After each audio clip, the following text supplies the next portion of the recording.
年一端午，一歲一安康，又係一年嘅端午佳節。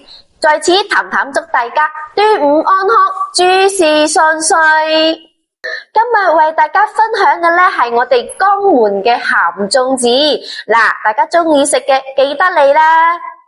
材料有糯米加花生、五花肉、臘腸、去皮綠豆、栗子、鹹蛋黃。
嗱，我哋嘅柴火粽咧已經係煲熟咗啦，我哋依家開叉，睇下好唔好味先。嚟，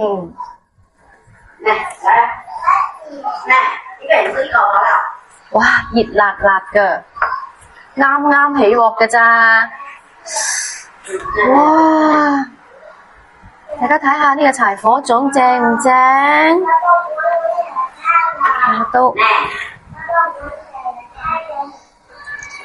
哇，油淋淋咁樣，真係好正啊！依家嚟試下好唔好味先，正宗嘅柴火粽嚟㗎。嗱，味道啱啱好。嗱，包粽嘅肥豬肉咧，五花肉係最好食㗎，一啲都唔驚肥㗎喎。好正啊！大家一定要嚟試一試啊！